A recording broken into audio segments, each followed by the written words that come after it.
Sixers fans, welcome back. Look, my man Shake Milton just put on a show last night. I am feeling jubilated. Google it if you don't know what that means. But context clues, guys. Context clues. You never know when you have to know what the word jubilated means. Look, my man Shake just dropped 27 on absolute golden efficiency. That man was Steph Curry from 3. Seth Curry, brother of Steph Curry, fun fact, had a great game too. I'm here for that. The bench put up a phenomenal performance last night. And you know who didn't play well? Furkan Korkmaz, because that guy sucks. Hashtag trade that man for a bag of potato chips. Send him back to whatever. We got to talk Ben Simmons, though. We really do, because there's going to come a time where something has to happen. Before jumping in this video, like the video, subscribe to the channel, join the family, join the community, do all the kit and caboodle. I'm almost at 700 subscribers. I am so close, guys. I'm so close to 1,000. By the end of the month and a half, I'm trying to be at 1,000. I'm trying to make this thing a source of income, if you know what I mean, because we are hashtag broke.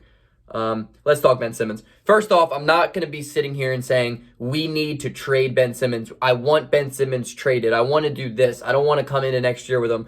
But there is a genuine possibility, knowing how the NBA is and knowing windows of players, that Ben Simmons might not be on the team next year.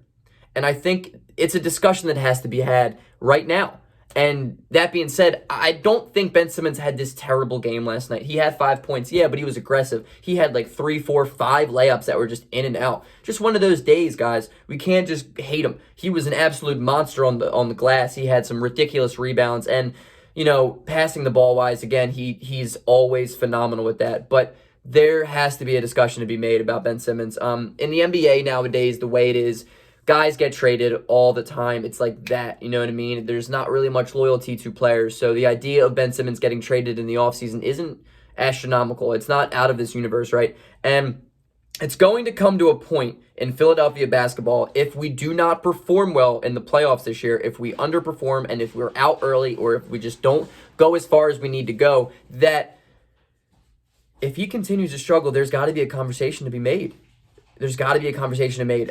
We have to maximize this window that we're in right now because Joel Embiid is playing the greatest basketball of his career. Arguably, he may never play this well again. We need to maximize this year, next year, and the year after because you don't know how long Embiid's going to be able to sustain this level of play, and you're not going to be able to really predict how much longer he can be on the court as is because you guys know his injury problems. That being said, we need to go out and make this team as good as possible for Joel Embiid. And if that means that this offseason is going to be the last offseason that Ben Simmons is a part of the Sixers, then that's just a necessary evil because I love Ben Simmons. I want to see this man right here succeed more than anybody because I love him. I think his potential is crazy, and even without him having a jump shot, I think he can bring so much to a team. But it comes down to aggression.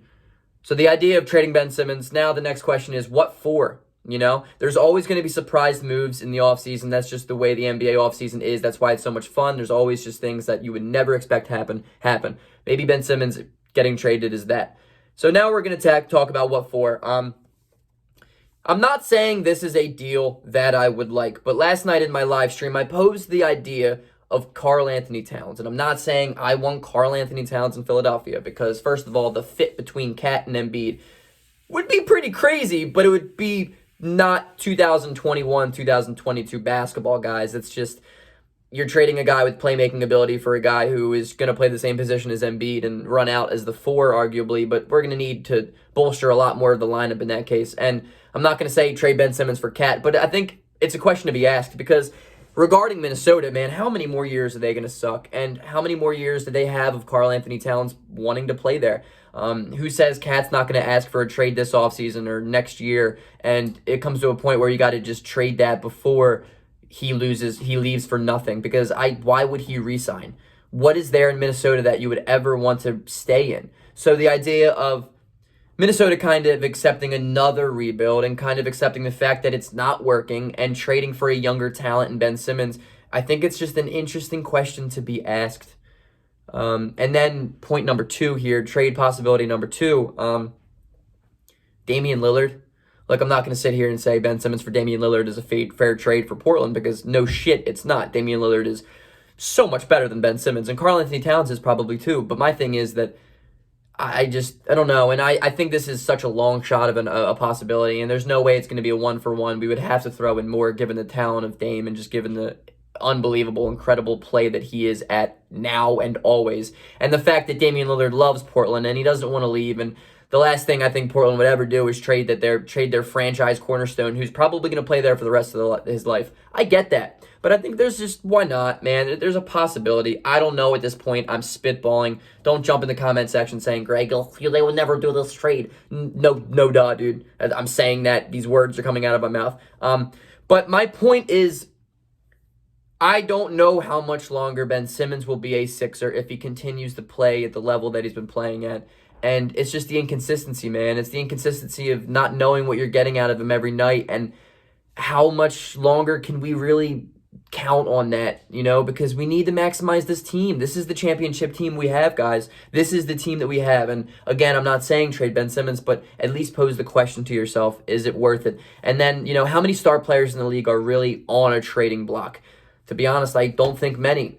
And what's interesting is if Ben Simmons is traded, I feel like you would probably more likely see Ben Simmons traded not for one guy, but for 3 or 4 guys. And it kind of could be quantity over quality for Philadelphia, and it would kind of give us more shooting. It could give us more playmaking. It could give us 4 guys of just raw, really good talent, not at Ben Simmons' level, but at a level of starter. You add 4 more starters to this team, and that just makes our team rounded out more with depth, more shooting, more playmaking, and it's coming from 4 guys, not 1. I just think there's a question to be asked. And again, I don't want to sit here and say that I don't want Ben Simmons on the Sixers anymore, because I do. I want to see him and Embiid succeed together more than anybody on this planet.